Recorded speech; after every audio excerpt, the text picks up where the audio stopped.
The secret to staying sharp isn't a pill or an app, it is your favorite hobby. I know it sounds delusional, but it is true. Most of us think hobbies are just time fillers, knitting, gaming, gardening. But science and real-life stories show hobbies are powerful tools that reshape the brain, strengthen memory, reduce stress, and even help you live longer. Today I'll show you why hobbies keep your mind young and, more importantly, how to pick and keep the right ones so they actually work. Later in the video, I'll share a 5-minute habit you can start tonight that boosts memory and mood. And it doesn't cost a thing. Stick around for point 6. It's the easiest and most effective one. Thesis. By the end of this video, you'll know how hobbies change your brain, the kind of hobbies that give the biggest mental payoff, and a step-by-step plan to make a hobby stick for months, not just a week. Hobbies and the brain.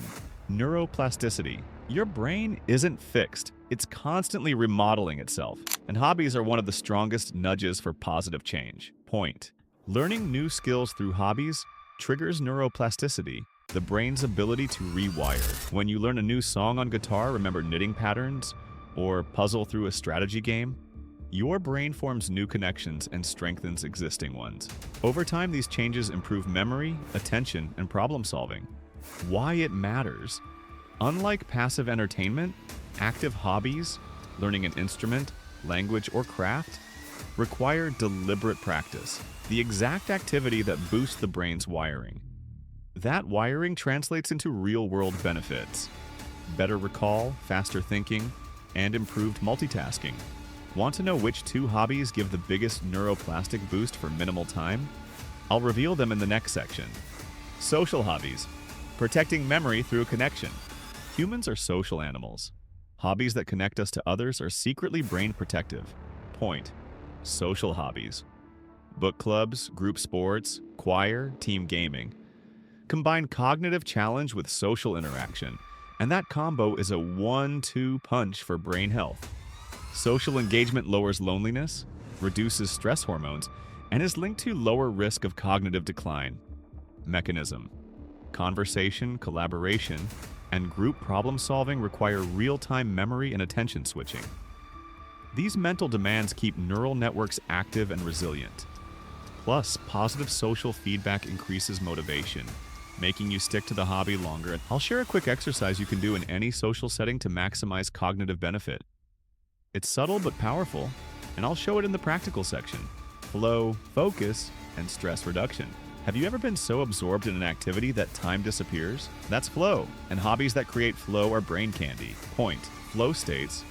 Deep focus where challenges match skill level, reduce stress, and regenerate cognitive resources. Activities like painting, woodworking, running, or coding can all create flow. Regular flow lowers the level of cortisol, the stress hormone, and improves working memory and attention control.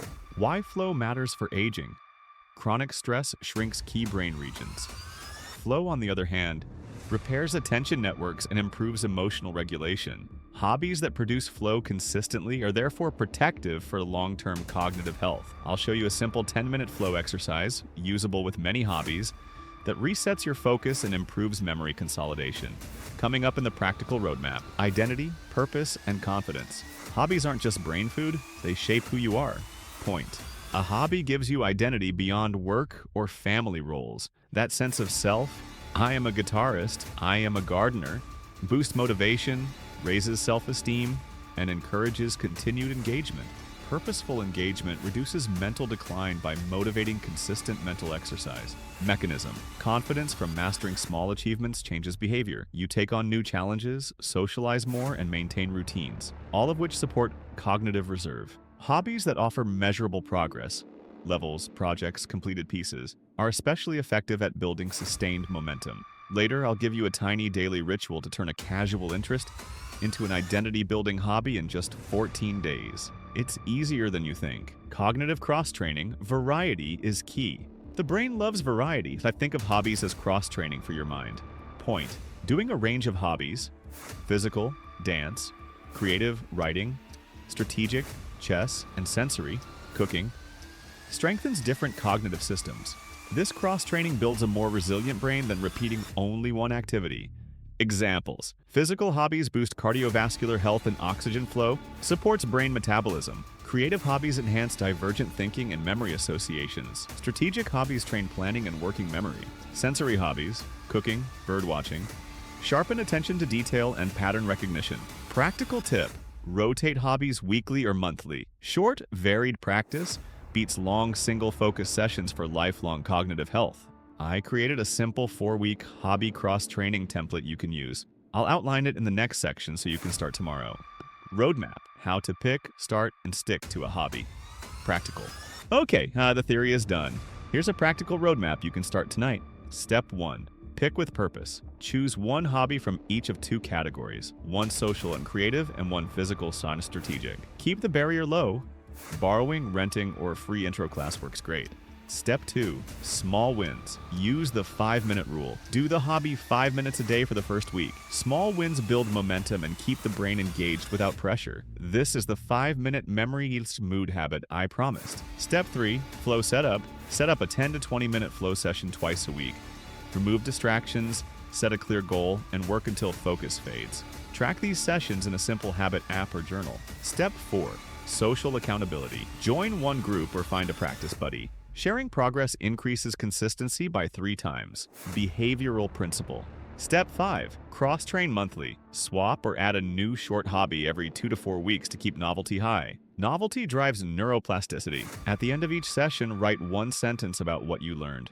It cements memory and builds the identity we talked about. Hobbies are not trivial. They are brain medicine disguised as fun. We covered how hobbies drive neuroplasticity, how social connection protects memory, how flow reduces stress, how hobbies build identity and confidence, and why variety is essential. Then you got a concrete roadmap. Pick purposefully, use the 5-minute rule, aim for flow, add social accountability, and rotate for novelty. Try the 5-minute rule tonight. And if you do, leave a comment below telling me what you started. In my next video, I'll take 3 viewer-chosen hobbies and show a month-long progression plan for each.